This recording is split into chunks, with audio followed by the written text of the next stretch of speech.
In accordance with the Open Public Meeting Act of the State of New Jersey, adequate notice of the Wednesday, May 11th, 2022 remote meeting of the Franklin Township Trails Committee was posted on the township's website and electronically transmitted to the officially designated newspapers, indicating that this remote meeting would take place via WebEx at 7 p.m. on Wednesday, May 11th.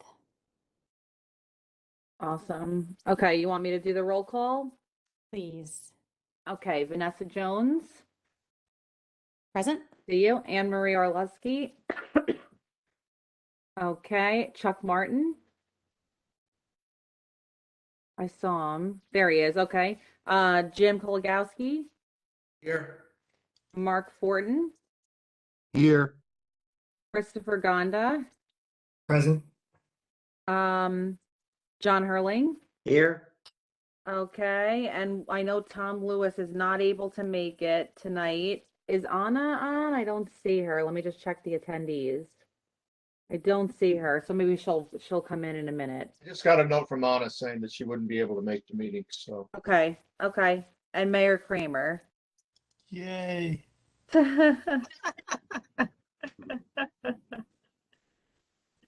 Excellent. Okay.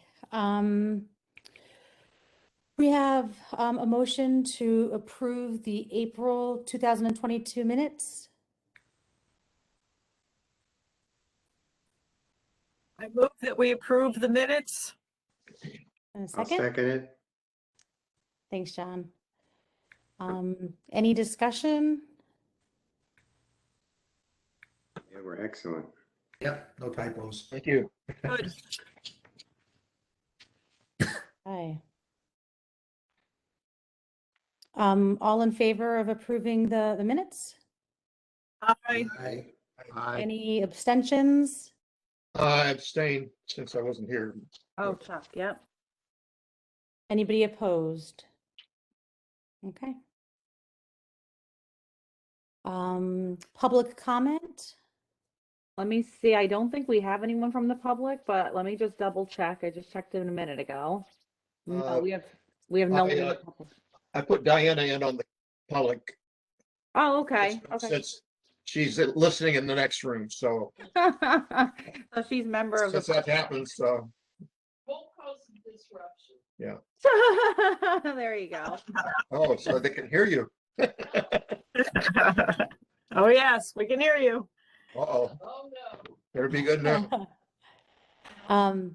Chuck, should we open for public comment? Is Diana wanting to share something? No. No, I don't think so. Okay. I'm just here. Technically, you should have the motion and the vote. Okay. Can I have a motion to open for public comment? So moved. I just saw Anne Marie raise her hand, and then if you, Chuck, you want to be the second. Second. Okay. Okay. Not a member of the committee.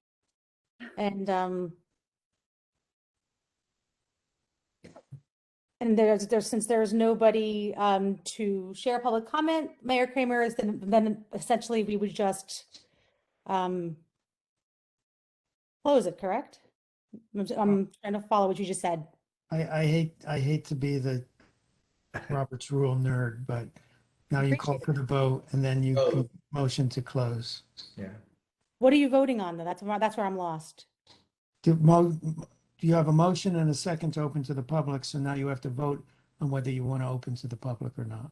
Ah, okay. And since, all right, so we don't have anybody in the public, so okay. So if you would like to open to the public, So all in favor, say yes. all in favor say yes. Yes. Yes. Yes. Opposed, say no. Any abstentions? Okay. Okay, now we're open to the public and you can ask for a motion to close. Since I'll there's make a no motion to close the meeting to the public. I Okay. second that. Mark, In favor? Anne Marie? Yes. Any opposed? Any abstentions? Okay. This is what got me beat up in high school. Oh. I'm only kidding. Okay, so now the next part of our plan is our Pathways and Trails work session. Tara, is that okay for us to go in order, or do you, I know sometimes you request we flip it. Do you have any requests to flip it today, or? No, I think everyone, no, I don't think there's anyone that has to leave or anything, so we're good. Okay. Okay. All right.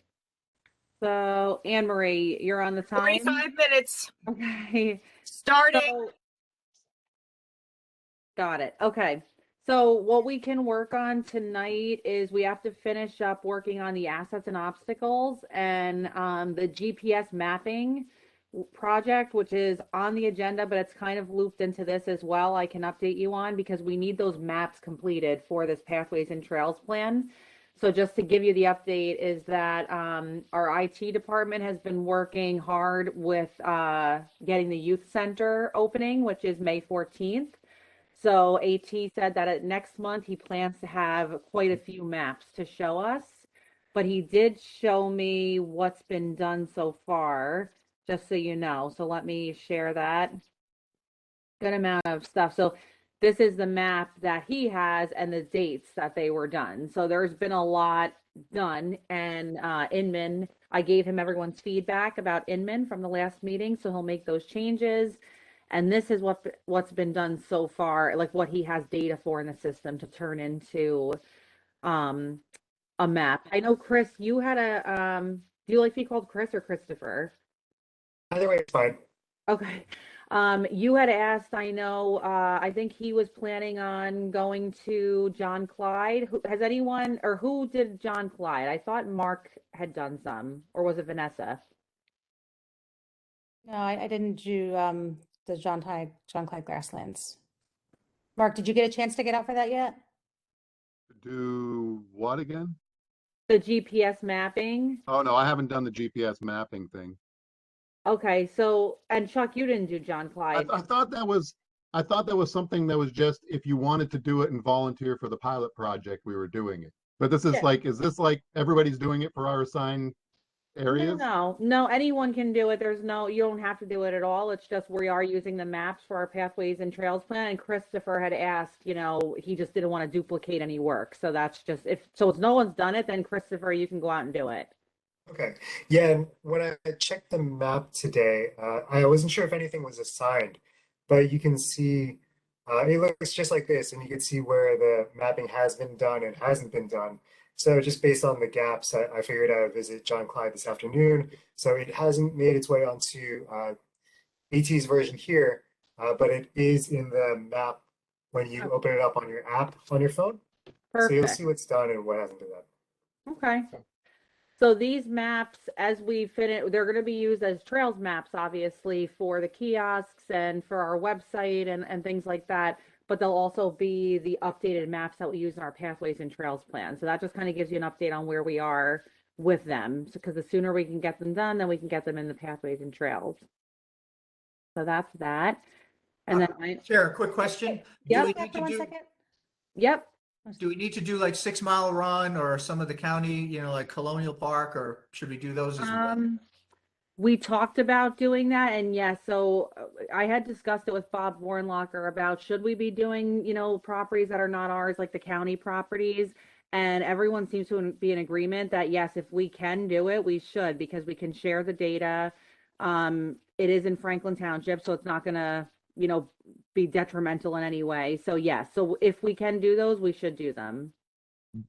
All right. The only thing I would ask of the committee is that if you do go out and map something, if you can just copy everybody. So say like, if I want to go out and do 6 Mile Run or do parts of it, I don't want to do something that someone has already done. So if you do happen to do it, just let us know and save us all some work. Thanks. Yep. Chris, were you able, I'm just looking at the map on my phone because all these maps come up when you get in the app. Did you get out to the yellow trail? I didn't make it out to the yellow trail. I only did I believe it's the blue and brown. But I didn't go on into the woods where I believe the blazes are yellow or orange. Oh, okay. Well, see, the orange is John Clyde Jr. Memorial Trail, we need to pick that. I can give you a hand with it if you like. The yellow trail is not very well marked, and I'd be happy to go out with you if you like, and do some mapping out there. It's up to you. Yeah, you have my contact But, information. Scheduling is we can talk about that offline, but yeah, I'm Sure. up for it. Sure. I mean, I'm a lot more flexible than you, I'm sure. But we could do something on a weekend if you like. Yeah. If that's works for you. And Chris, and, tell them and- why, Chris, tell them why you're not as flexible. Because my daughter is a month old, so our last meeting boy. I wasn't able to make it because Wow. she was just born that week. So yeah, it's been a busy time, but when I'm working from home and things, it allows me the flexibility to say go out on my lunch break and visit the trails, and so that's how I was able to get out today. But the weekends also work too. It's just more coordination at home with the wife, but it's doable. Vanessa, did you want to see this map up before I closed it again? Yeah, can you zoom in a little bit more? I'm just curious. I wanted just to see the Bunker Hill. I just wasn't sure that what I had sent went through. I just wanted to check it out real quick. Okay. Good, and we can always go back, and once he has more time to work on it, he'll be able to produce some maps and we can review them at the next meeting. No, that's great to see. Thank you. Yeah. Thank you very much. All right, so now I'm going to put up on the screen assets and obstacles. So let me see here. So I can just write in the comments as we go through. Can everyone see? Okay, so in this section here, assets and obstacles, where we left off, and we kind of got off topic, I believe, last time. We went through, there's a history section. I think we want to talk about shortening that, which I have comments here to do that. I believe here we go. We left off on populations and demographics. That's what we were talking about when we stopped last time. So the discussion was, is this something that should be in this section, assets and obstacles, having just like a little breakdown of assets and obstacles with of population with the updated statistics, which I'll put in there. That's where we left off, having that discussion. And then before we start about it, then we go through with the assets, and this is where we talk about all the areas, what's allowed. These we'll probably update them just to look like in conformance with the mapping format that we have once we're ready. It just gives a little background about each property, its size, what's allowed. And then that's all of our assets. And then we go down to talk about obstacles, and when we get there, we can talk about it. But just to give you kind of the overview of what we're going to be discussing. So I guess we need a decision on population demographics. Is this something that should be in this section? It's small. It's just these 2 paragraphs, but we want this in this portion.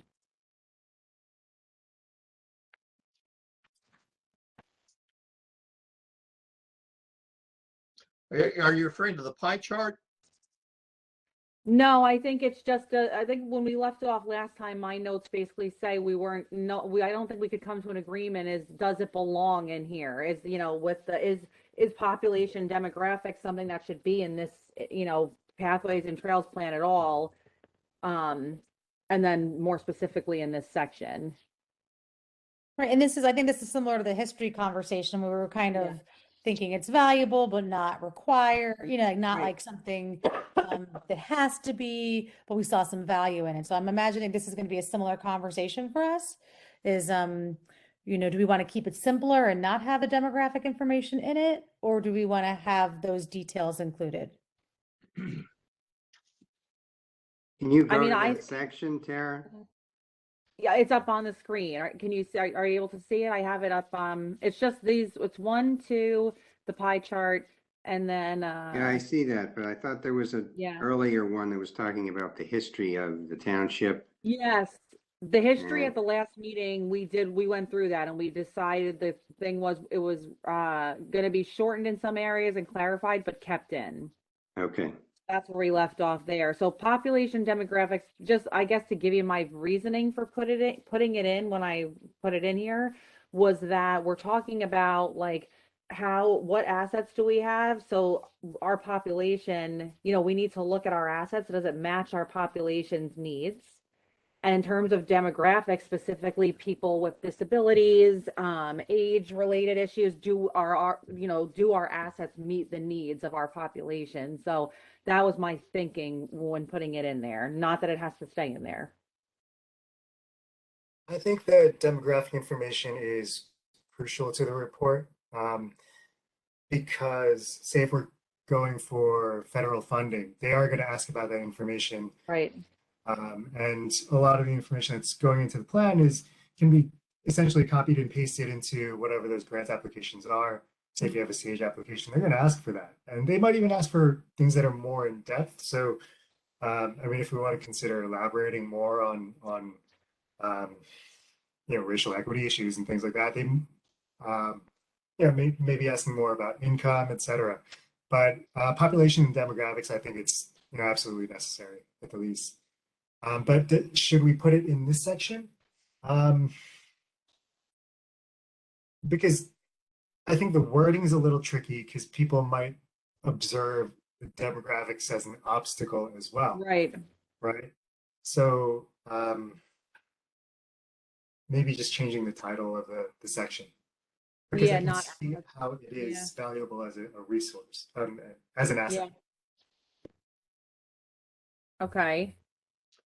I wonder if maybe it should be cast more in terms of not ethnic distributions, but distributions of people that would be using the trails, like senior citizens versus and disabled people, as well as active Right. hikers and so on. And I agree with you on that. I do agree. I think you're right. I think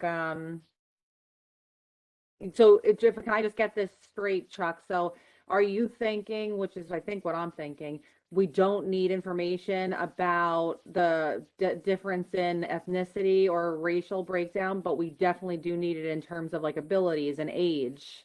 yeah, I think that seems to me to be more appropriate for the trails. We want to know who is going to be using our trails, and we want to know what we need to do to our trails to make sure that groups that want to but can't get out because of physical abilities, or would be. I just think that would be more appropriate and I agree. and useful information. I think that would be valuable information, but I don't think that would need to exclude the other demographic information. One of my personal goals has been to help diversify the trails in Franklin Township. And so for me, in order to recognize if our trails are diversified or not, we need to know what our community looks like. Same way we want to have our Trails Advisory Committee diversified. Like so I feel like we need to know who we are as a broader community to recognize. So maybe when we're looking at, our events and who's coming, I think it's good to compare. I think that it'll be valuable for grants, but I know that this is like a 10-year document and grants are going to need more current data than what we have in here. But I think that having a point of reference that is something that we're considering, I think could be valuable in the same way that Chris was saying, like as an asset, not as an obstacle. Right. We can change the title, and what I can do is I can keep this data in, I can add in the data about the ages and abilities, and I can really just do it as like pie charts or things like that. So it's not so wordy, and it's just like, we know it's there and we have the data to pull from if we need. Okay. So I think it's a reasonable argument. yeah. Is everyone on board with that? Like, I'll update this. I didn't want to update the data in case we were not keeping it. So I can update this data. I can add in data about, ages and abilities, and I agree with Chris that that's going to really help us hone in on any kind of environmental justice or equity issues as well. That might help us kind of get a look where we might be missing some areas. Can the percentages be put on the little slices of the pie? Yeah. Okay.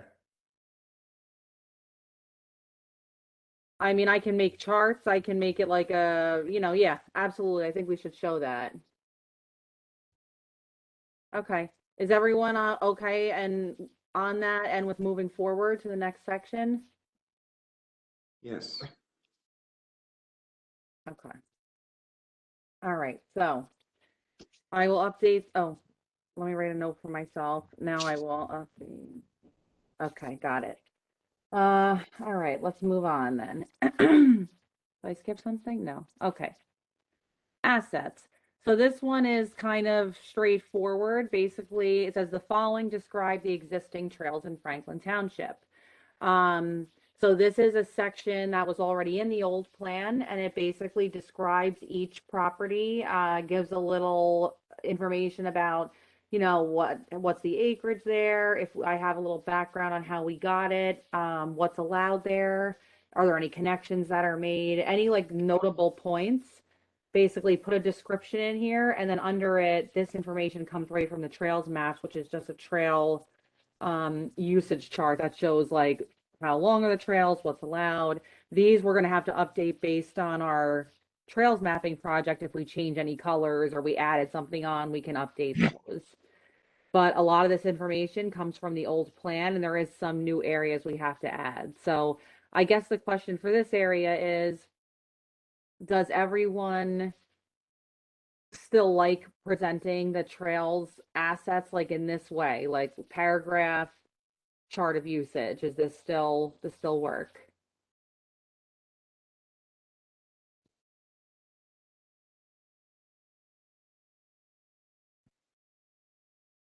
I feel good about it. I would like information somewhere, more detailed descriptions of the trails about, what you're going to see and of course, one of my interests is the trail ecosystems and, how that,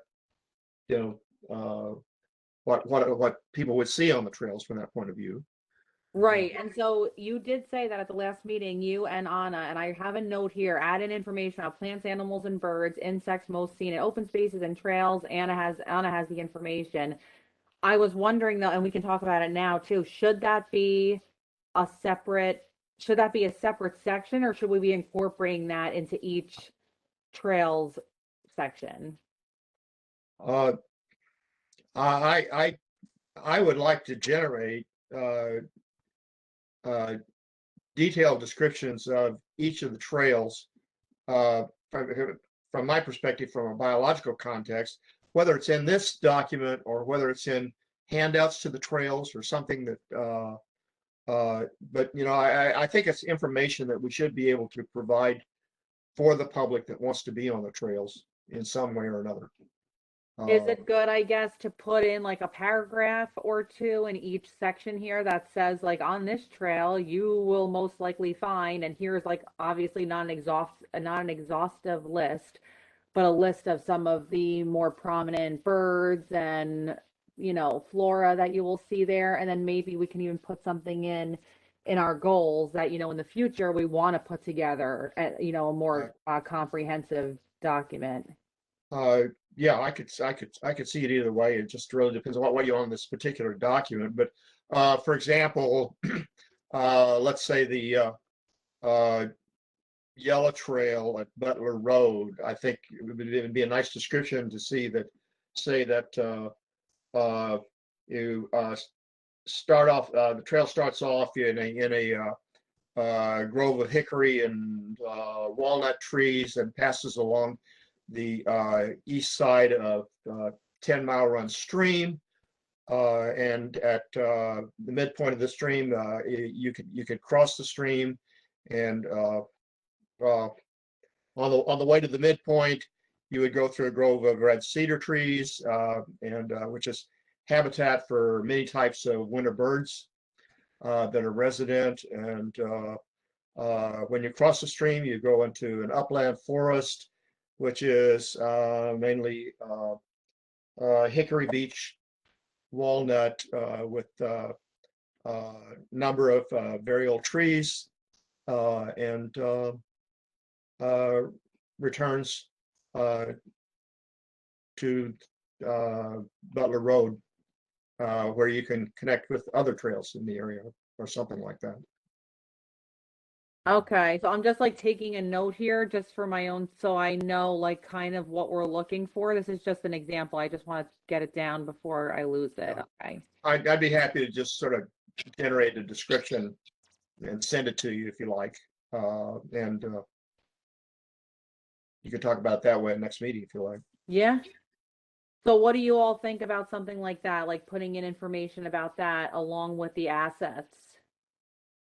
I think it's very helpful for people that are out there. And I like the chart there that describes the different activities that you can do. Okay. I was wondering, I know Terry, you're kind of sorry, talking about, do we want to have it like just in this main section or peppered in through each trail? Is that what you were saying before? Right. I guess that makes sense. I guess I don't know what that information looks like and if it's going to be like the same everywhere, like so Right. so if it's going to be the same everywhere, you're gonna, I could see just having it in one place, but if it's going to be different, I think it'll be nice, but it's certainly in the maps. I think what Chuck just said, like having, and I think some of our trail maps have a little bit of information like that. Yeah, they do. Is nice. I'm looking Well, at the book. my goal would be to develop a pretty good biological description of all the trails, and actually we have quite diverse trails in terms of biological characteristics. Your Bunker Hill Road trails are actually, it's a poplar, oak poplar and beech forest, which is quite different from the Yellow Trail that I was just struggling to describe. And then you have your grassland trails, which are quite different in terms of their own characteristics. So in a way, I would think it might be better to provide at least a brief description in this document for each of the trails. Right now, under assets, I'm reading the Bunker Hill and Franklin natural areas. And it is written very much as you described now, Chuck. So I think that's already, we can elaborate that on it, but it's already there in a lot of the format that you described. So I think we're in good shape in terms of just adding to what's there. Some of them. I agree. And then I think, Chuck, what you're talking about, and Anna as well, developing this very in-depth list of all the different types of species, that wouldn't be part of this document, but we can make reference to, that we would like to work on that type of document that would describe all that. Yeah, no, I'd be happy to, I would happy to provide this in even more detail in a separate document. I just think it's valuable information. Yeah. By the way, I do know that we have another Girl Scout Gold Award candidate who is actually the sister of our previous one, who actually, I think her proposal is to develop these types of descriptions for our trails for public use. So, and I've told her we would be happy to work with her on this. And so, another aspect of it. For sure. I just want to highlight on the description of the John Clyde Memorial Grassland Preserve, it has a description of each trail. And I think that would be nice to include in the plan as well. Each trail. Each trail, like the 0.7 mile, blah, blah, blah, the 0.9 mile brown trail, the 0.8 mile yellow trail. It just has a little description there. And I think that would be helpful for the future trail goer. Yeah, I mean, you tell hikers can expect to walk through this and see that. Yeah, just to be consistent with this document, because right now we have little pieces of everything in here. And I think whatever we do for each trail, we should probably be consistent with. Right. Okay. All right, so if we can, between Chuck helping with the adding in the biological information, and if we can kind of add in, make sure everything's consistent and we have information about trails, and the last thing is make sure we have everything in here. Then I think we're in agreement with keeping it this format and just kind of making sure it's correct. Right? And consistent. If you're going And to describe consistent. one trail, you should describe them all. So just Yeah. to be Agreed. consistent.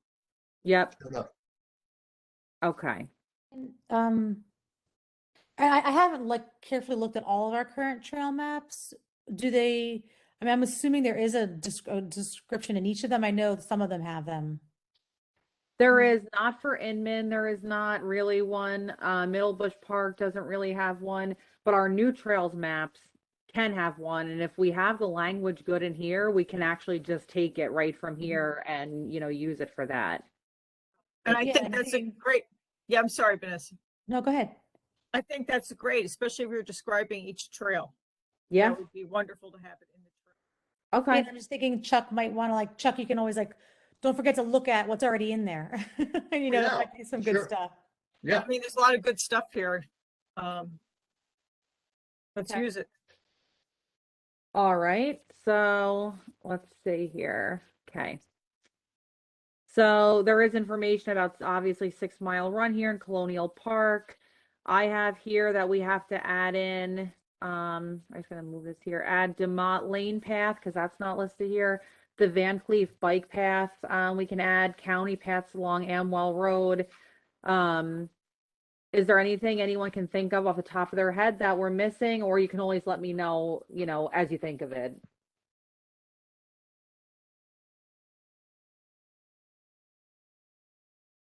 I can't think of anything. Is the Flivver Preserve in there? Yeah, yep, it was back by And 6 it's- Mile Run, yep. And its connection to Rockingham? And, Yep. I think, let me see. I think that is listed Rockingham. Oh, you know why? It was there we go. I don't think we talk about, let's see, preserve, do you know? I don't see it. I don't think anything's in there about Rockingham. Oh, yes, it is. There's an uphill woodland path leading to historic Rockingham House where restrooms and tours are available. Why am I not seeing? Oh, there it is. There it is. Yeah, okay. Hikers can also continue for another 1.6 miles along the canal leading to Rocky Hill Route 518 Bridge and blah, blah, blah. Okay. All right. So, okay. So the assets we can work on, I can, make sure that's in a good spot. I'll work with Chuck to get the biological and ecological perspective put in there. Let me just write that down. PTP assets. I just want to write down what to do. Okay. So that's good. That brings us to- I'm sorry, and a brief description of each trail if we're going to be consistent. Yep. Update descriptions. Okay, I have my notes here. I just want to make sure I have it on my list. Okay. All right. So the next part is, this is where I don't think we've gotten here. Okay, so obstacles is kind of down here. These are now my notes. So there's no real obstacles per se to take from in there, but this is kind of like notes to myself. So we have to kind of work on this obviously, but so we're thinking about obstacles and basically recommendations for moving forward. So we've kind of gone through the assets. So here's just some things I was thinking of about things to consider when we're thinking about obstacles and recommendations. It's gaining public support for trails that are in close proximity to other properties and uses, designing multifunctional trails, funding needed for the creation and maintenance of trails, adapting to changes in land development patterns. Hunting, we talked about adding that in here, the hunting policy and how that affects trails specifically. Maintenance of natural area around trails. So not just the trails themselves, but grasses and things that are around the trail areas. Misuse of trails, how do we deal with those? Things like motor vehicles, dogs, vandalism, and permitting causing limitations at stream crossings, which we've had a lot of talks on. I mean, you guys can all see what I'm reading here, but anyway, basically, as we go down here, if you come down to obstacles, So the obstacles I could think of off the top of my head are training for our DPW staff. And this is something that Chuck and I just talked about recently. DPW staff, they don't necessarily always have someone on staff that knows exactly what they should cut or what they shouldn't cut. And that's not their fault. That's, you know, they need training. They might need someone to help them out and understand why we're doing what we're doing and why they shouldn't mow here and why they need to mow there and things like that. Obstacles in Franklin Township is adapting to changes in land development patterns. So this happens frequently where we have a lot of development going on and we lose opportunities for trails, or we have to change how we connect trails or come up with trails. So that's something to keep in mind. Creating a good balance between hunters and trail users. That's been an obstacle ongoing for some time. We've talked about stream crossings, which has been a problem. Keeping trail markers in good conditions, good condition and accurate. This is something that's going to be helped, and we can write that in there, you know, like our paint blaze project should, you know, help with this. Because if we can write in when there's an obstacle how we can potentially address it, that's good. I don't know why I wrote this to myself, but I did. Okay. Inman Park and Middlebusch trails need to be redone in terms of signage, have more animal friendly trails. So this should be a separate one. Lack of education to the public about where trails link and can link up and can take you. Not enough parking or sanitary facilities at some places, and accurate data needed for all trails, which again, GPS mapping project will take care of this. So that was the obstacles I could think of off the top of my head. Now, you guys might think some of them are not obstacles, or you might think I'm missing some. So I guess that's kind of where the discussion is.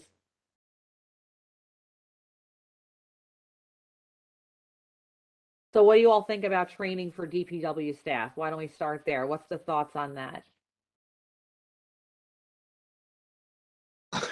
I think we need it. We've had experience examples of where uncontrolled mowing in the grasslands there. Someone needs to tell them where to mow, and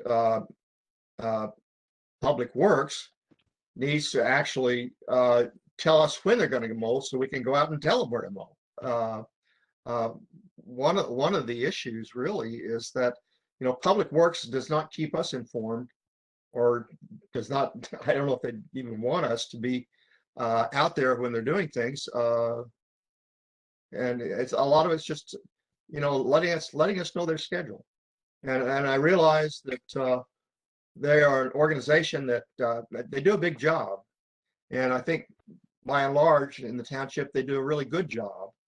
And they have to respond, you know, trails are not the highest priority necessarily for what they need to do in the township. But you know, we need to be able to inform the staff where to mow, where not to mow. And they also need to be more responsive in terms of removing, well, like I just removed a whole bunch of signs that I delivered to Public Works there that are all outdated, and they just haven't seemed to want to do it. I think probably we need to try to develop volunteer organization to handle some of these maintenance problems, because they just can't do it. But well, I think the other thing is, and one thing that is difficult is, like you had mentioned, they have a lot of things to do. And I think for grasslands, the time that we need mowing to happen is so specific, and it doesn't always line up with their normal schedule. So that's why I'm saying, what if I don't even know if you should call it training, but it's like, that's an obstacle, but how can we address it? Can we like try to set up a meeting with them? When we did have that meeting with DPW at the grasslands, they did come out, and I think they followed instructions pretty well and everything. So maybe if we made an effort to make sure that they understand, you know, exactly why this is being done at this time and it's not being done on like the regular schedule, and exactly where, do you think that could help? Uh, it would, but actually, we also just need to have a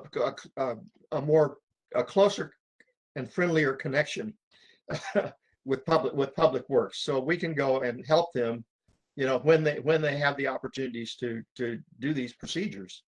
Got it. It's and Okay.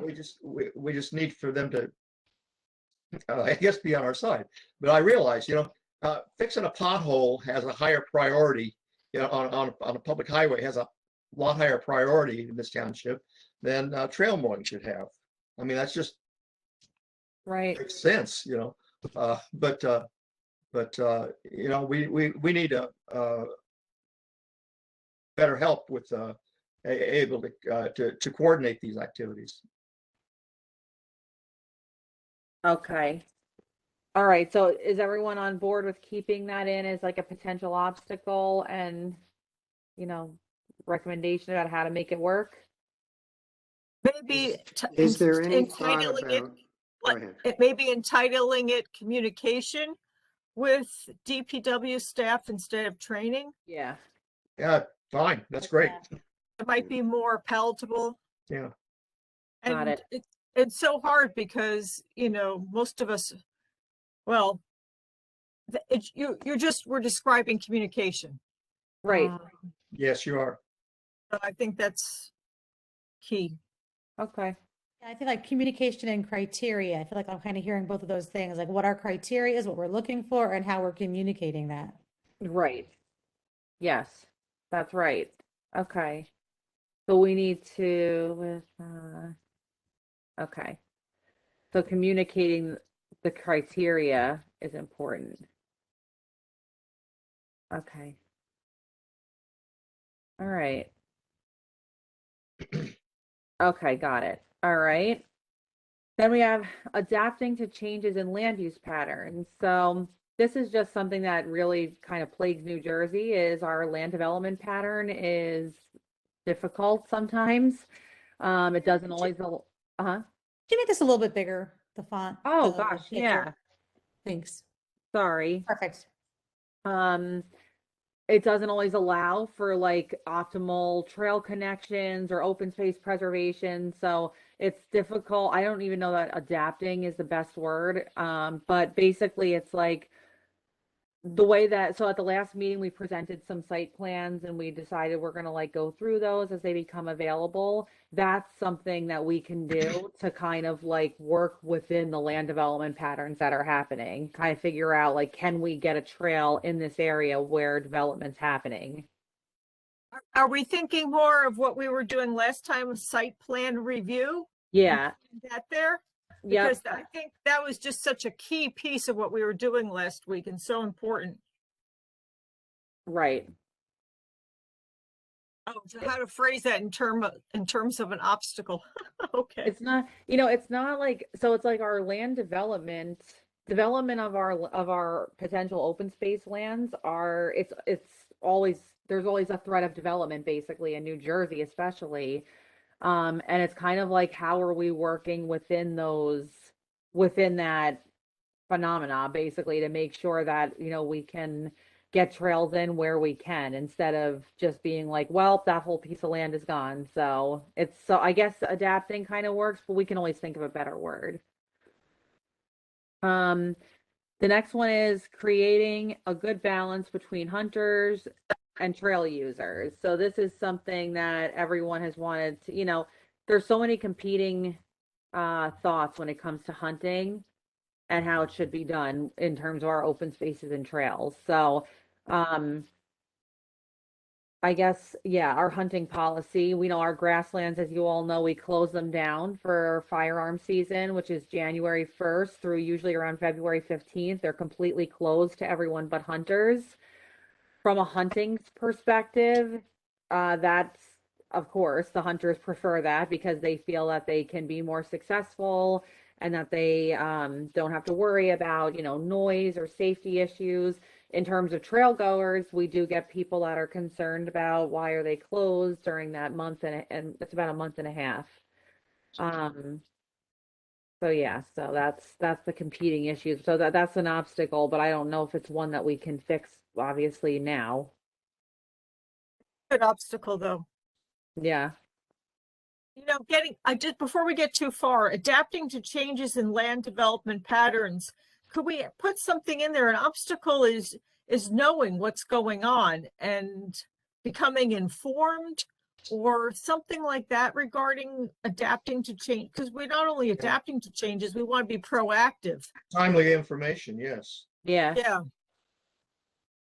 I can't come up with the words myself either, but just something along those lines in changes in land development, because we want to be like, you know, you were saying proactive or informed or Got it. Or, Okay. Yep. I think that wording sounds pretty good, Anne Marie. I can't come up with better myself thinking it through, but that's exactly, I'm glad we've got this as a standing new item now. This has been something I think we've been missing for a little while, and it's super important. The other one I wanted to add, and it's probably sort of along the lines of the good balance with hunters and trail users, is, or it's certainly an appropriate tangent to that, is just property owners don't like trails. It's the NIMBY problem. It's the not in my back. I don't know how to put it nicely, Yeah. but it's everybody likes the idea of trails as long as those trails aren't necessarily near their house. That's So, true. Yep. I don't know. so how do we put, I see what you're saying. So how do we add that in there? As our township is becoming more and more developed. I mean, look at the site plan we learned last time. I mean, there's going to be, anyway, so I think that's a really, We I don't don't know tend to how run to- into, we don't tend to run into trouble, interestingly enough. Like, I think if we had a valid connector and rationale for a space that we wanted that was connected to the more commercial parts of the township or those areas, I think we'd actually be welcomed. I think a lot of those types of businesses and landowners, the folks who come in and do the warehousing or the light industrial, would love to have something like that as sort of a goodwill gesture. Like Right, they right. look for that corporation. Nobody wants to be the villain in the backyard, area. I think we encounter more trouble with private homeowners and our farming community, sadly, with who's had some bad experiences, fair enough, who've had a couple bad experiences tend to stick and go a long way, where somebody wasn't respectful of their crop or whatever, right? So Yeah. I think that's the real obstacle in this situation that I wanted to identify. I just don't know how to identify it politely. I'm not so, as you may have noticed, I'm not always the best at coming across in a nicer fashion. Sometimes I'm a little rough. So I wrote it and we can definitely like kind of massage the words. So I think, yeah, that's a really good point because you're right. It's like that is a problem. If a landowner doesn't want to, it nearby, it kind of can really shut everything down. I mean, it's exactly what we ran into, and not for not good reason. I don't think people do it also. I think they have good reasons. I mean, people bring up good reasons, right? I think it's exactly what happened when we were looking at the railroad access that the township acquired before the committee even started in 2006. Open Space had acquired the Smith Road, behind the Smith Road or paralleling Smith Road, the old railroad track there. Mm-hmm. And it just wasn't an ideal space. I mean, what's done is done, but it wasn't an ideal space for public access, I would say. And similar to some of it, the township memorial forest, while a nice idea, that's one of our most underutilized spaces, just because it's not in a very good functional spot and has a lot of I guess associated, it's you walk behind people's houses again. It's not great, Right. So that's people don't do it out, we the other thing, if you recall, we had a lot, it wasn't us, but there was a lot of resistance towards the idea of the new public recreation space down near our Bunker Hill property, why is the name escaping me, but where they're going to do the Park. cricket fields, all that stuff, right? Untitled Park. Yeah, there's all this kind of neat stuff that's going to be there, but the townhome community adjacent they were the ones who all showed up, right? They It were was the the ones who all homeowners. showed There's up. a lot of homeowners, even more than the Yeah, but less townhouses. it's homeowners who are in that community development there. It was a lot. That's what borders it. That's what's right next to it. Right. They changed the part of the fields that were supposed to be by the actual houses, but left the other parts that were near the townhouses. So some modifications were made to the original plan for the homeowners, the Yeah, houses. I mean, yeah, I didn't mean to take us too far off track. It's just that is I think that's probably one of our biggest obstacles to getting Yeah, anything new done here in the town. That's going to be one of the hardest things to overcome. that makes sense. Okay, so we got that in there. Now we have stream crossings, which we talked a lot about at the last meeting. So we know the Sarah, obstacle. Can I just mention, going back just real quick, I know you were talking about the hunting for a minute. And I just wanted to, before I forget, mention like the signage. I know we still have a lot of signs that are still up.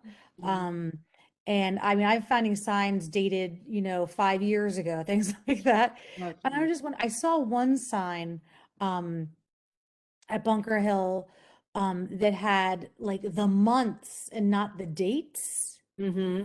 like hunting season, September to February. Right, And I just think that maybe I just want to mention that maybe that's something we want to consider. So we're not constantly having to turn these signs around. right, Just to have something that is informative. And then you could even have check the website, put a QR code there, check the website for, current dates. right. I feel like it's been difficult for us to stay on top of those signs.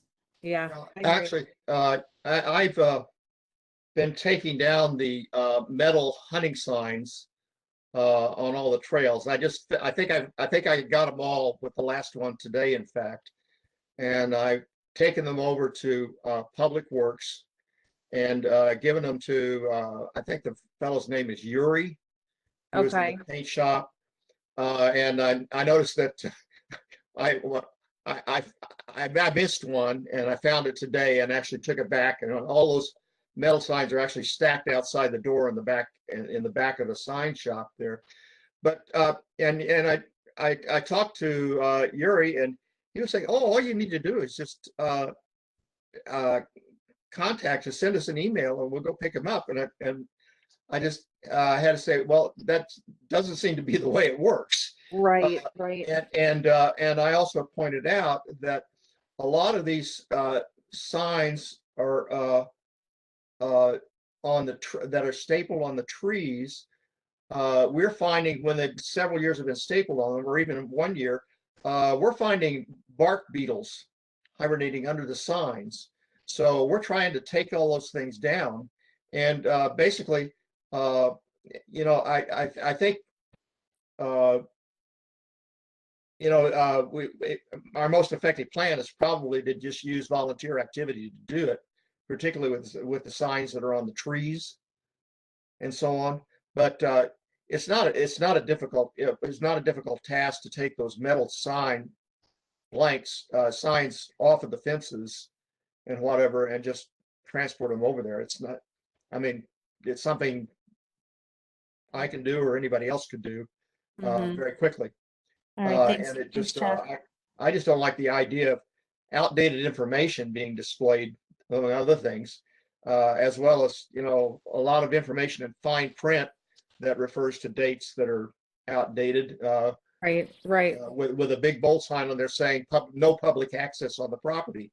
It just doesn't, it's just not a good signal to the public, in my opinion. Right. But Okay. I think we pretty well got the metal signs cleaned up and out of the way for this year. And I think we just have to be very responsive and do this every year, in my Yeah, opinion. I agree. Just as soon as the dates expire. Well, I just feel like I just would like us to revisit and just thinking if is there a way to streamline it a little bit. Yeah. And then also kind of going back to the bullet point here, the communication, right? The same way with Public Works communication, I think communication with our hunting community as well. Like I know last week we also talked about like the hunting stands coming down. Like I just, maybe if we could just figure out ways to broach better and smoother communication. Mm-hmm. I agree. Uh, Yep. Yeah, actually, you mentioned, just mentioned hunting stands. That in itself is another issue in my opinion. Have they Chuck, taken why down don't stands we- on Bunker Hill Road trails? Hey Or Chuck, trails? why don't we save that part for our trail reports? Is that okay? Sure, that's fine. But yeah, I think it's a topic we need to discuss. Yeah, I agree. And we have 3 more minutes, Okay. 3-minute warning. I don't think we're gonna get through all of the stream crossing, but I basically put on there that the permitting fees and the conditions of getting a stream crossing permit are very restrictive. They're very costly. Typically, most stream crossings require a permit. Certain types of crossings do not require a permit, like having stones there in only some instances. However, they usually get washed away almost right away, or they can become unsafe. So it's difficult because without a stream crossing in some place, the trail becomes impassable. So that's an obstacle for sure. And that's because of where we are geographically and climate, all kinds of stuff. So, we could definitely look into, I mean, I can basically like put like look into feasible alternatives that do not require a permit. However, they're very few and far between. They are really, we could use the allowable exemptions that are in the exemptions in the water quality management plan rules. But I mean, they are super specific. So just something to think about. And then I guess we can do one more. The keeping trail markers in good condition and accurate. This has been an ongoing problem where we have paint trail markers that are down. So once our paint blaze project gets up and running, that should really, that should really fix that, I think, so.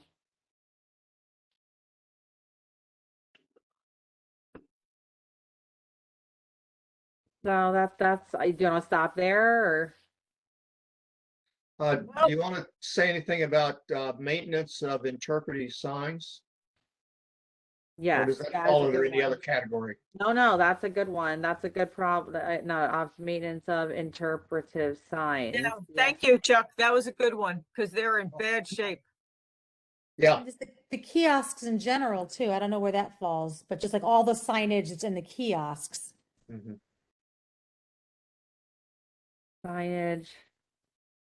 Kiosk upkeep. Bird blind upkeep. Yep. It's Okay. almost like we need like a schedule, like a for improvements. Yeah. Okay. All right. So, 8:04. okay, so we can finish it. We should be able the next meeting to finish it out. I'll try and update everything for the next meeting so that we can just go over what's left, and I'll try and update it this way you can kind of look at that draft at the same time. Thank you, Tara. No problem. Sure, Okay. that's a big job. All right, let me close. Let me stop sharing first. Okay, cool. All right, that's good. I'll leave that up there so I remember to look and do it. Okay, there you go. If I don't have it right in front of my face recently, I get like very forgetful lately. Okay. All right, excellent. Okay. All right, okay. Moving on with the agenda. We did the pathways and trails plan, and now we're going to move on to the site plan review.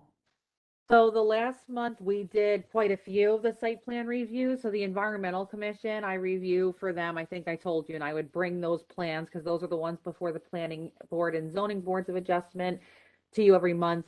So at the last environmental commission meeting, we actually had no site plans to go over. So at the next trails meeting, I'll probably have 5 or 6 for you, but we were 100% caught up, and then the cycle right now, nothing new is up, but I'm sure something new will be coming. So at the next meeting, I'll probably have 4 or 5, but as of what's being reviewed by the planning board and zoning board right now, you've seen what's up to date. Okay, Okay, thank and are these, I guess I didn't quite understand. You're presenting site plans that are presented to the Environmental Commission. Is that the way Yeah. that procedure's So- working? Oh, Chris, you weren't here, I think. I don't think either at the last meeting. So basically, just so you know, so the site plan review is going to be a standing item on the agenda. And because I also staff the Environmental Commission, we have to review site plans that are before the Planning Board and Zoning Board of Adjustment. So I will also now bring those plans to you all as well. And if there's an opportunity to make a comment about adding a trail or connecting a trail near one of the potential applications, then we can comment. So the last meeting, I think we looked at 4 and there was no real opportunity there, but at least we're able to like look at the plans, look at where they're located and see if there's any opportunities there. But right now we're caught up, which is excellent because we've never been caught up. So this is the first time, but it's about to just go, it's about to explode, I'm sure, any minute. So you. All right, our next item is new business. The first one is reestablishment of demonstration plots at Negri and Napote. yes, so I'm going to share my screen. So Chuck, I didn't even get a chance to share this with you yet because I was kind of working on this up until the last minute. But background, Chuck and I met with John Luce came along as well. We met at Negri Napote on Monday morning. And the reason we met there is because I know Chuck has mentioned many times at our meetings that he has really wanted to reestablish the demonstration plots that are at Negri Napote. So if everyone has been there, or if you have a chance to ever go look, when you park in the lot off Skillman's Lane and you walk up before you get to the kiosk, if you look to your right, you can see they're not very identifiable, but you can kind of see these mounds. They look like little mounds almost. Those were once 10 demonstration plots, and they had different types of plants growing in there, and the public was able to kind of see what was planted and how is it doing. Right now, it's just either completely overgrown, or it has a lot of invasives in it, or it's been mowed over, so it's difficult to see. And Chuck has really wanted to work on that, and I really want to work on that too, because I think it's a great project. So they were originally planted in 2005. John had a lot of background knowledge on it. And so we kind of just walked through there and talked. And I said, I think the best way to handle it is to present it to OSAC and see, because, you know, we are going to need some resources to put it together. So Chuck, I'm going to show using our site inspection. I kind of put together a quick little proposal that definitely needs some editing still. So this is just a draft, but I hope to have it ready for the May OSAC meeting. And what it basically does, give a little background. So like I said, it's a 1.3 acre area located, you know, at Negri Napote. It's kind of in the area between the ridge path, the kiosk, and the main parking lot is kind of how I best describe it. It was originally planted in 2005 by a group of volunteers, which was excellent. But unfortunately, that group of volunteers has kind of fallen off, and there's been some issues with keeping it maintained. So this was the like kind of where all the plots were. So you can see they're spaced out, and each one kind of had a different, oh, let me increase this. Yep. Each one had a different thing that was growing in there, which I'll talk to you about in a few. And then I kind of just basically say over the last 10 years, these plots have suffered from lack of maintenance, and that's why we're in this spot basically right now. On May 9th, we went and looked at it, and here's what we came up with basically. So what we need to do is first, we need to get the identifiable plots. So basically the ones we can find. They need to be hand weeded because originally these plots were planted with very specific native plants. And that was the whole point, to kind of see like, how do they do there? In the future, maybe we could, you know, try different management strategies on certain plots and see, but can't do that right now. So they first need to be hand weeded. and the plants that are viable, preserve the good plants. We then need to figure out, do we want to plant more of that type of plant there, or do we need to just start anew and figure out what to plant there?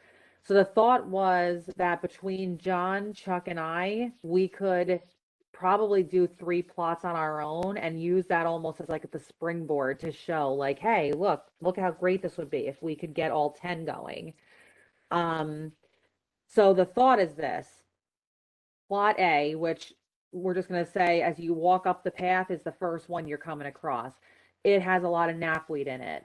The plant that was originally planted in there was wild columbine, which Chuck and John were able to show me is still there and actually doing pretty well. It's just kind of being like, invaded right now by knapweed. So the thought is hand weed all the knapweed out, preserve the wild columbine that are there. And if we can plant some more wild columbine or another native plant in that plot, we will do that. Plot B, which is the plot moving up, again, the original plant that was planted there is called penstemon or foxglove. That plot, again, weeded, keep the good plant and signage at all these plots, but that's going to take time. So this is like the original. Now, plot C, Chuck, I added this in. Maybe you don't want this, but this is what I was thinking, and we can just remove it if it's not a good idea. We wanted to have one plot that was almost like a control plot. So basically, we remove everything. And I noticed plot C was really the one that was like overgrown and kind of just being killed by invasives. Originally, it was wild bergamot. Remove everything, pull everything out of that plot, just put like a border of stones around it and then leave it. And let's see what invasives are springing up there. How fast are they springing up there? And then maybe in the future, we can even be like, okay, how can we treat these invasives? It's kind of like a control plot. So that doesn't involve any planting. That really just involves pulling everything and making a border and just seeing how it goes. Then the rest of the plots, we need funding and we need resources to get to. But the good news is, and this is how I want to get it to OSAC, the good news is it's not a lot of money that we need. John Lou said that when I guess volunteers did it in the past, and even like converting today's like prices, that he thought $2,000 or less should cover everything, which would be awesome if that's possible. The main thing we need, besides, because I think getting the money from OSAC will not be, or it's really from the Township Council has to approve it, but getting the nod of approval from OSAC should not be a problem as long as we can show that we have a good plan in place. The main thing we need, though, is the volunteerism. We need to have these plots adopted by a group. It could be individual groups that will take care of these plots, because if they can't be maintained, then it's not going to work. And that's how it worked in the past. So real quick, I just want to go through and then we can all, we can go through. So basically, I just started making a little chart. It's not done yet. Chuck will help me out with this, but I started thinking of what some things we need. So mulch we'll need. DPW has that and they can deliver it. Herbicide spray, we do have one licensed applicator that can do the backpack spraying on our DPW staff. Stone for the borders, it doesn't have to be stone. We need something to border them, though, to prevent the accidental mowing or people walking on them by accident. We need something to basically show, like, this is an area that you should not come in. The plants and the seeds we need, gardening gloves for the volunteers, tools. We're going to need some of those little weeding tools and shovels and spades. And then I think it's always nice to put in a little budget there for some snacks and water for the volunteers that come and help with the original planting, which we were talking about on site, could maybe be like a volunteer day where people come and let's plant it. Let's get it planted. Let's get it taken care of. The long-term project, which is again long-term, which is an awesome idea, is putting a 5-foot wide, clearly defined walking trail that will go through all the completed plots, ADA compliant, and then we'll have the signage there made in the DPW sign shop so people can actually walk through that trail where they can hook up with the ridge trail that leads to the main trail. But they can read all the signs, they can see what's growing, and it's just can be right now, it can start off as a mowed trail, but hopefully the goal in the future is to put the matching crushed red stone down. So I looked at a cost estimate that we had prepared for another project just in 2020. And the cost of doing a 5 foot wide stone path on, it was a 1 mile, it was a 1 mile loop trail, which is more than what we would need here. But that was 48.50, the cost of the stone, not labor, just the cost of the stone, so you know. I added in like 2 benches because I just thought that would be nice, but of course not necessary. We need to put the trail marker in there. And then I looked at the grass seed mix because John had mentioned that they also seeded that whole front area with a wildflower and grass mix. And it would kind of be like this grand entrance to Negrina Podi of beautiful wildflowers. So I don't know how much it is, but I have that's the calculation there. We would need, it's 10 pounds per acre. So we would need approximately 20 pounds. And again, I have to fill in all these numbers. I need some help from Chuck to do that and John, which we can do. And then the last part is the volunteerism. Again, this is the crucial part. We would need groups to adopt a plot because they need to weed it. In the beginning, they need to water it. They need to make sure that the stones are right and that the sign is all taken care of. We can't really provide volunteers with much, except we can recognize them at a township council meeting, which people do like, or an open space or trails meeting. We can give them snacks and water when they, when they come for their first event there. We can do social media posts, I figured, even if we do 1 post a month about each plot, like here's the Girl Scouts plot and here's what they're doing and things like that. So we can work with our partners that we've already worked with. Like I know Vanessa a while back, the football team had needed hours. Maybe, I don't know if it's something to be interested in, but maybe they would be for hours. Maybe like the National Honor Society, Girl Scouts, Boy Scouts. Franklin Township has a youth council and a seniors club. And then the other thing I was thinking, I don't know if anyone would be interested, but I'm sure the Environmental Commission would probably get a few people to adopt one of the plots. So maybe Trails could, or Open Space, who knows? And then the last part of it is that, and I'm hoping this is the final thing that really sells it into open space when we get there, is these garden plots would give us points under our sustainable Jersey certification, and they would also satisfy almost all of the criteria we need for our mayor's monarch butterfly pledge. So it's really helpful in achieving the goals of the 2 programs that we've signed up for to do. And again, the thought is that we can do it for under $2,000. So that is what I came up with. We just met on Monday, and then I kind of put this together to see what your guys' thoughts were and what you think about going to OSAC and asking for the money and things like that. Well, I think it sounds good. It's something that is there already that we can revitalize. It'll take a lot of work. You know, as we talked before, the volunteerism is everything because Yeah. gardens require maintenance, and that is a huge job there. So that sounds great. And putting the stone borders or whatever to make sure it doesn't accidentally get mowed would be great. Right. If we are going to do the monarch butterfly thing, it would be probably nice to put some milkweed in one of those demonstration areas because that's what they're There are attracted actually to. 2 species of milkweed that were part of the original plants, in fact. Yep. Be great. I'm And, just and, thinking, and actually, these are the same plants that are actually planted over the entire area. This is what we call a pollinator area. And these are pollinator plants, they sustain a lot of different wild pollinator insects, in addition to monarch butterflies and many other species of butterflies as well. So it's I just, know. Yeah, and milkweed is not a beautiful plant. It's a weed, No. Right. but plopping it into one of these demonstration gardens Yeah. to tie it into that monarch butterfly thing might be more of a priority for that plant.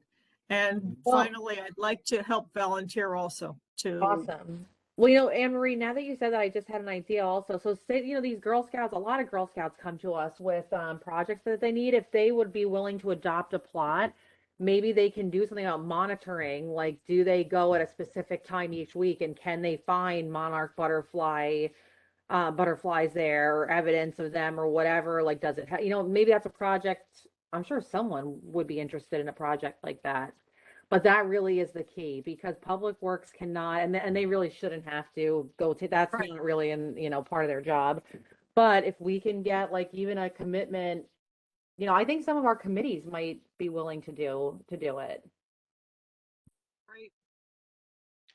Tara, I was just thinking like, on Skillman, isn't there like a school or a summer camp on Skillman? Like the old, like, was it, Lane Robbins? Oh, you're probably thinking about Oak Springs on Cordeloo. Oak Springs Camp, Oh, okay. I'm and thinking that's on of Corey. Cordeloo, which is the next road down. Okay.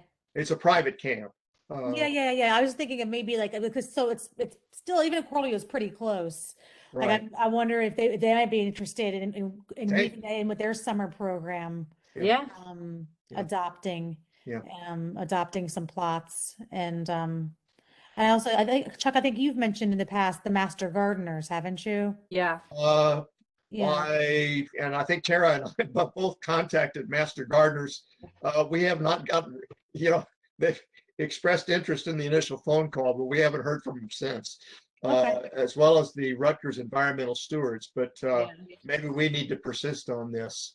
I think master gardeners, but I think some of our, like I know recreation has told me that some of the seniors that go to the recreation center that they've shown interest in gardening. And so maybe, I don't know if there's a way that once a week they can, get them there together. Maybe that, I don't know. There's Transportation, yeah. right. Great idea. Yeah, I'll tell you, we're going to have to keep learning and adapting with this. I was actually out there this afternoon trying to weed plot A, Okay. and I could tell you that there is no way that you can hand pull out knapweed. Right. It is and I was trying to pull out the knapweed and separate it from. There's also partridge pea that's migrated in there as well, which is nice. Another nice pollinator in the lagoon. Yeah, we're gonna have to adapt our strategy as issues emerge. Let's put it that way. Well, and I like that, Chuck, that you said that because that's something that maybe we can document as part of the educational part. Like, we were originally plot A, we were going to hand weed everything. Guess what we found out? We can't because it doesn't work. So, and those are all important things, I think. Yeah. Well, yeah, and actually, I think the most important thing for the moment, I think that we could do would be to go out. I'm trying to get maybe John to go out with me in the next couple of days and identify and mark where these plots are. I actually took out a can of several-year-old can of orange marking paint, which didn't work. But I'm thinking that we just ought to go out and encircle the plots with orange marking paint, so we can find these plots where they're located, and then try to define the trail that would go through there before the next mowing. I agree. I just thought of too the Franklin Women's Club. It reminded me because they just helped the Environmental Commission do a big reusable bag campaign. Franklin Women's Club.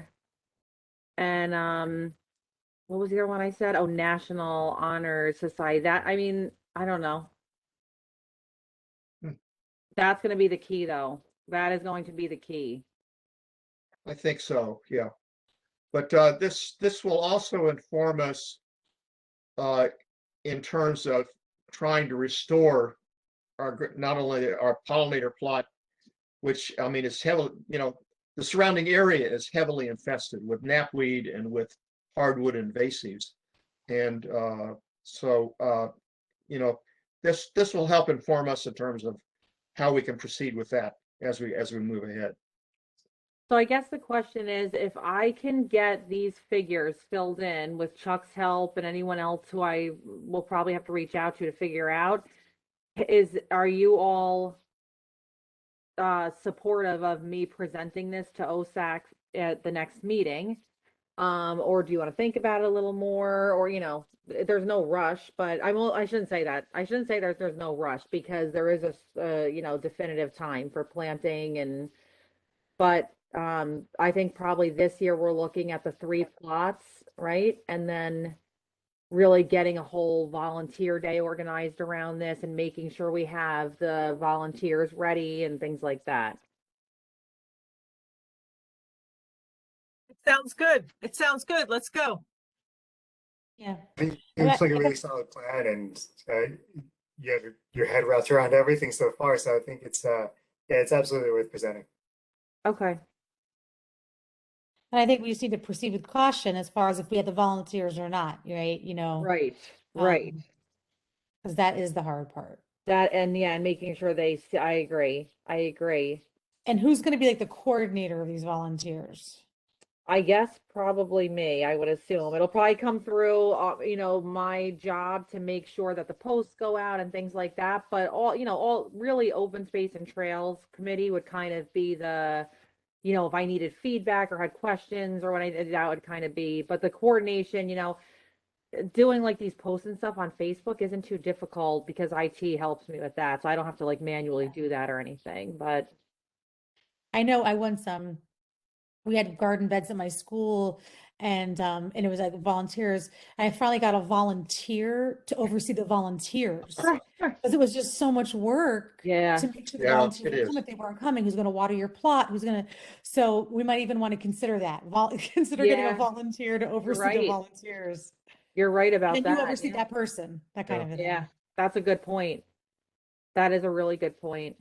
I think if we can kind of just get them on board with like, yes, we will help fund what you need to do it. I think we can get it going because I mean, Chuck and John are so involved already and they're so helpful. So I think if we can just get it going and I think they can see how really great it's going to look and what a big difference it's going to make, I think that's going to be, that's going to be helpful. And it's really not a huge ask, I don't think personally, but we'll have to see.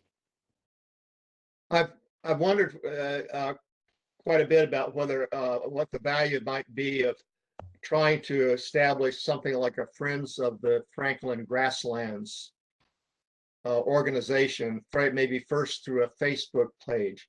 There is this Friends of Hopewell Open Space, FHO something or other. It's a very dynamic organization, and they really it's a 501c3 nonprofit that was established as a volunteer organization to help maintain the Hopewell open spaces. And we could probably learn from their experiences about how doing something like that might be done. Yeah, very true. I know Branchburg also has a Friends of Open Space too. Okay. All right. So then I will try and get this like firmed up for the Open Spaces May meeting and hopefully I'll have some type of response next time. Okay. Thank you.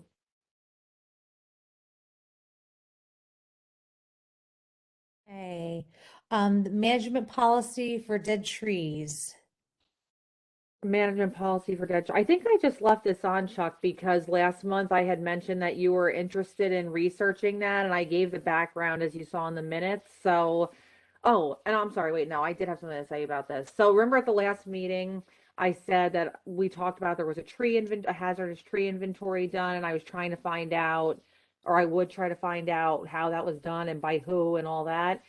So I found out Chris Williams came and presented. He's the chairman of Shade Tree Commission. He presented at the Environmental Commission. But in the meantime, I had spoken to him and found out that the township commissioned this hazardous tree inventory, but it was in the township's rights of way, so not on trails or open spaces.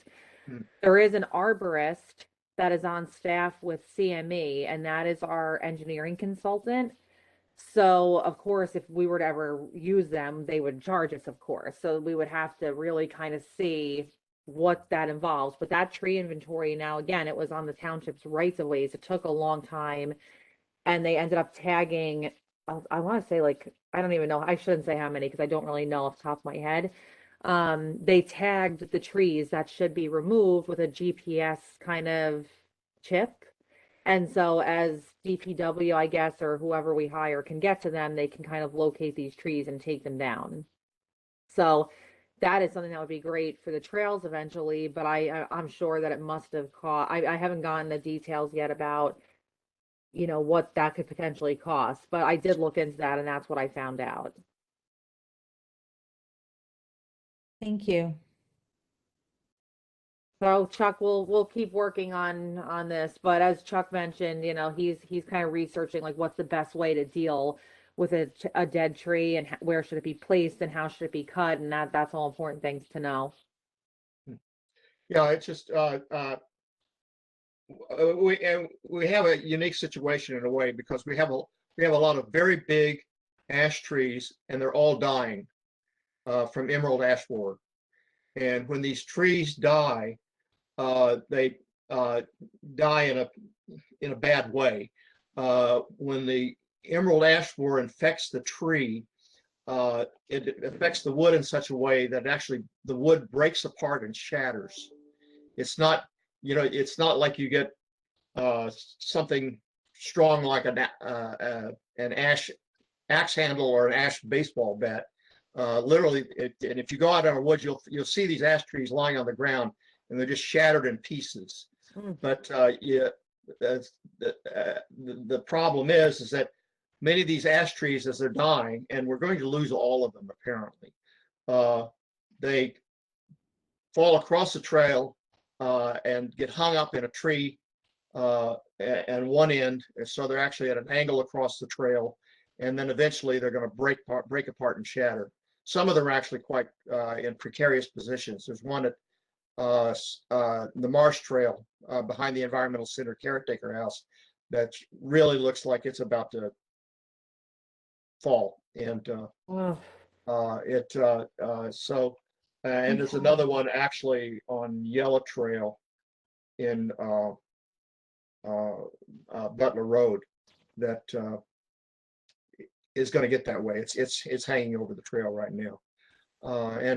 But Is the one in front of the caretaker's house in danger of hitting the house? no, but actually there's another ash tree right next to the caretaker's house that a big limb is probably going to fall on top of the caretaker's house if that's not taken care of.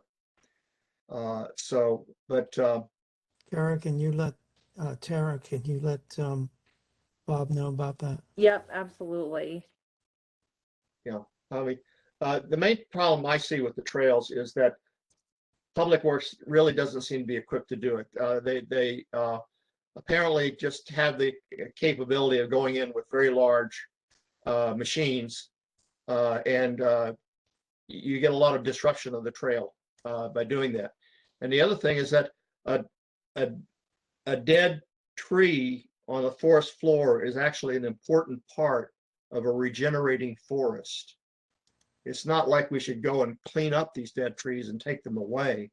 We should actually just let them lie on the ground. If it happens to lie over the trail, then the thing to do is just cut the section out of the log that is lying over the trail, and then just let it sit there and rot. That's a part of a real living forest. And Thanks, Chuck. so that's what I think we need to keep in mind. Okay, so we have to definitely keep on top of this and how we're going to continue to manage these fallen trees. Right. The next item on our agenda is the update maintenance call with Carl Huck. How do you say Huck? Huck? Yeah, Hawk. Yep. Hauck. Yep. So we did not meet on Monday. We're gonna meet next Monday now, but I did follow up with him and say I want the paint for the paint blazes because I've been waiting for that with the brushes. So I'm hoping to pick them up. I hope next week. What else can I tell you? Because I didn't get I did mention again about the signage, Chuck, which I've done, you know, I've always done. So I mentioned it again about the signage. Just looking at my notes here to see if I have anything else I can say. The big belly garbage cans, they were put in, one was put in at Butler Road, I think, Chuck, you saw it, right? Yes, it's in. And one at Bunker Hill, I believe. Yes, that's there too. Oh, I didn't see that yet. So that's good news. And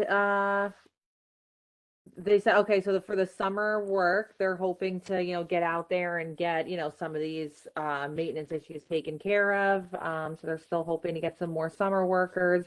And that's really all I have right now at this point. So, Thank you. okay. Moving on to old business, GPS mapping of trails. I think you already started to talk about that. Yep, that basically covered it. Yep. Okay.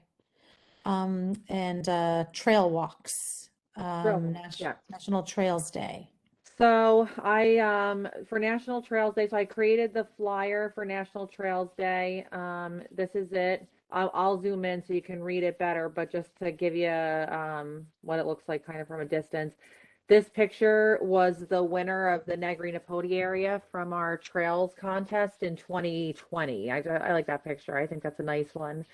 Very nice. So it's gonna be Saturday, June 4th, like we discussed at 9:30. I put in there that parking is in the main lot on Skillman's, overflows on the public side streets off Bennett's Lane. Gave the little description. And then we have registration. So Recreation has said that they can, allow us to use the community pass, so that's their link for that. And we'll get this up on our website as well. I did register the event with the American Hiking Society, so if anyone was to search it in the National Trails Day website, they would be able to find it. So that's done. I also put in the request, because if you put in a request for any kind of promotional activity materials they have, and they have it, they'll send it. So I did put in that request. I think it could be anything from like stickers to pens or whatever. So I put that in. So basically I just need to, get the final approval on this flyer, and then I can make sure that the registration goes live on Recreation's page, and then we'll post it, on our website, on Facebook, and then people can start registering. Tara, when do we know how much lead time would we know how many people registered? We can ask for a count, as early out or as late as we want. So they can go in and look at any time. So we can, we can ask like maybe 2 weeks before, and then maybe we'll ask like 4 or 5 days before. Because it's already, May 11th. So. Right. Yeah. It's registered on the American Hiking Society page, which I know is like but I can get this up there tomorrow. This way people can start registering for it. Just with recreation, that's the key thing for us. Yep. Yeah.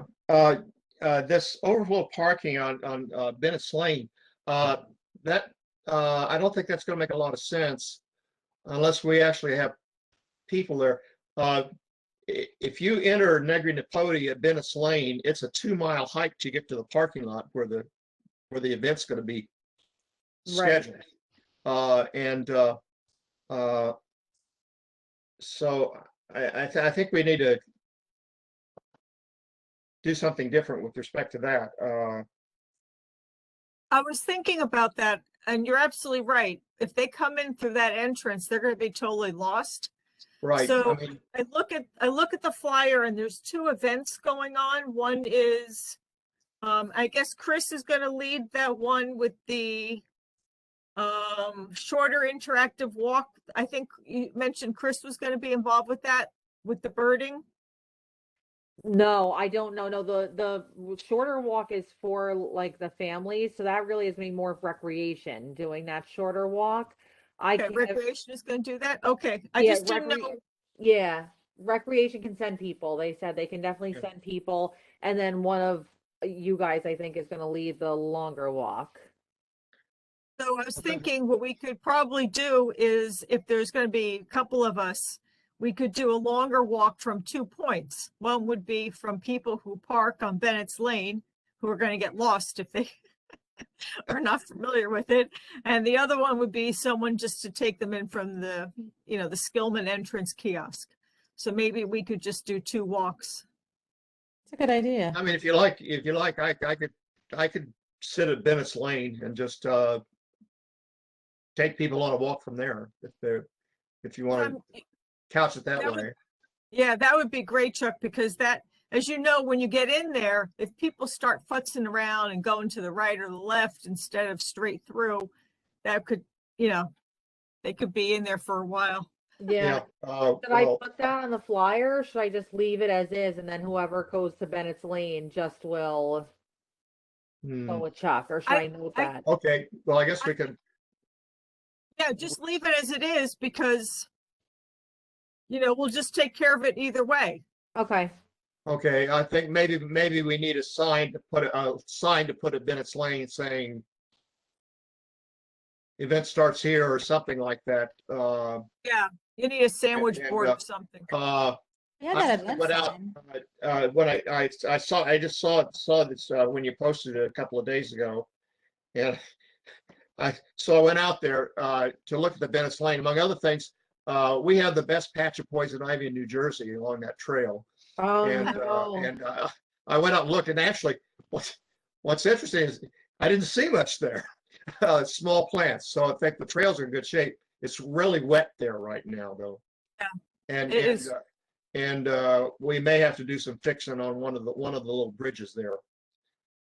Did you see the pictures I sent today of that bridge? I did, and I actually, when I went out yesterday, I didn't go around that path. That's as you go to the left into the woods, into the hardwood part Right. of the woods there. Yeah. We got pieces of that walkway scattered all over the place there. I mean, I could probably try to gather up some of them, try to fix those planks. The other thing is that there's that last stream crossing before you get out in the grasslands. Only one of the 2x12 boards is left, and somebody has placed it over the stream. It's actually not a bad way to walk across the stream. Yeah, it's not But bad. I think I ought to brace it in the middle, just to be on the safe side. But Yeah. Yeah, I think those are the two major structural issues for taking a group in that area, from that Yeah. area, from that side.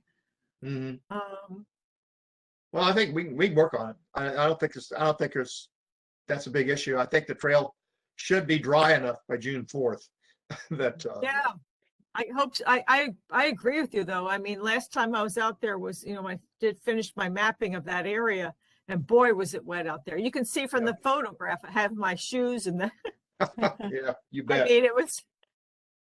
And that one Okay. trail on the other side, boy, was that rough, filled with animal tracks and scat and dead voles. I mean, it was a nightmare back there. I mean, All right.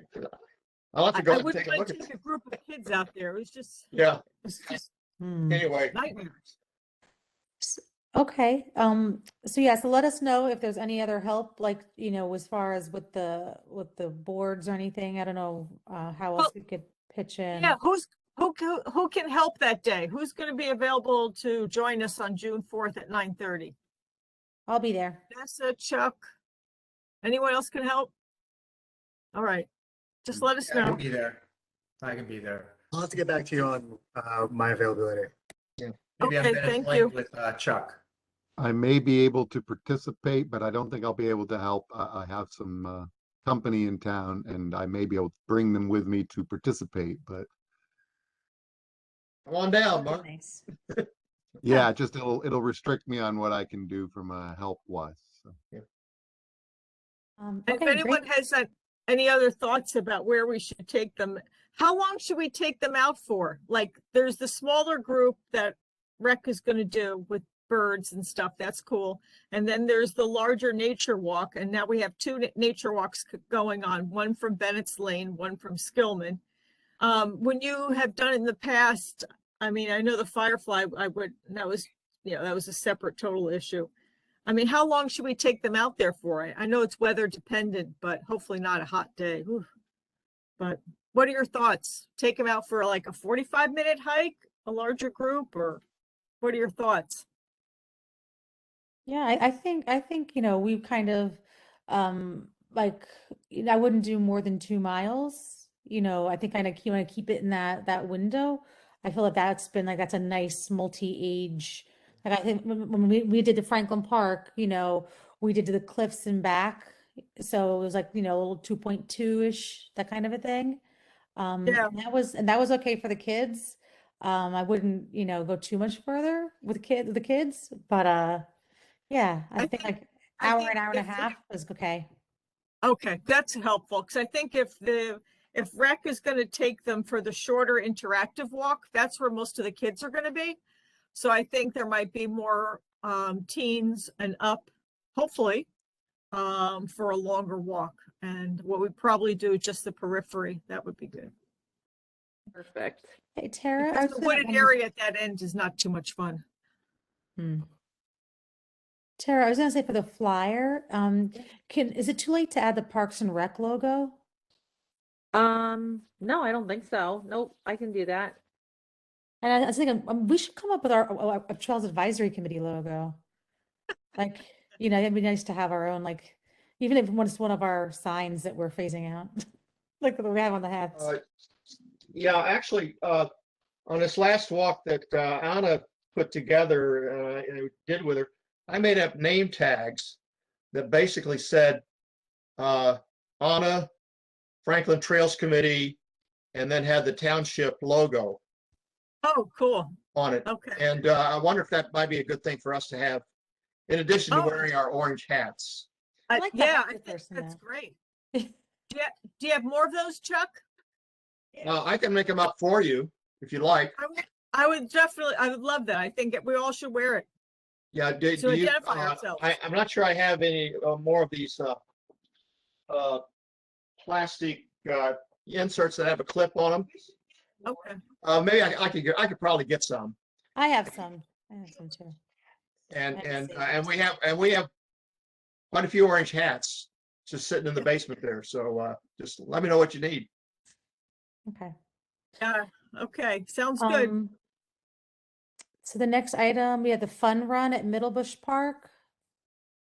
Yeah, so Tom's not here, and I don't know I know he was going to try and map something out, but I don't know if he has gotten to that yet. So maybe we'll just table that for the next meeting. And we had 55 plus walks. What was that? Yeah, that's Gloria Fitikowski putting Marianne, the senior coordinator at Parks and Rec, in touch with us, asking if we would do some 55 plus walks in the neighborhood. These are geriatric walks, which are about our speed anymore, I'm afraid. 20 years younger than us. People that are 20 years younger than us, but anyway, we're going to run, Diana and I are going to run a series of walks. Please join us if you can. We're going to use your Bunker Hill Road's wooded trails there, the Poplar Forest, and also Environmental Center. And these are, right now, it's just a series of 4 walks on Fridays at 11 o'clock Oh, nice. in June. And so actually, we're going to be running a geriatric walk the day before National Trails Day walks. So any leftover 55 plus people will probably want to come to Bennett's Lane.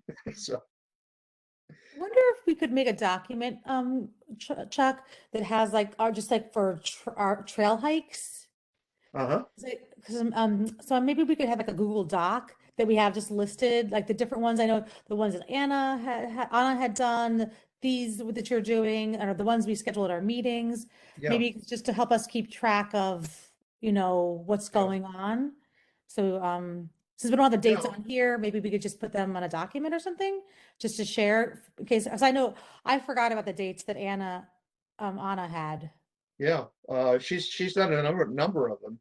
It's all 3 of the Butler Roads trails, and she's also done maintenance days, getting volunteers to come out and help maintain the trails. We might need to have a trails calendar, like just Uh, something, yes. so we don't lose track of the We probably ought dates. to think about scheduling other seasonal hikes. Yeah, We're going to do a Firefly walk this year, I would like to. and so on.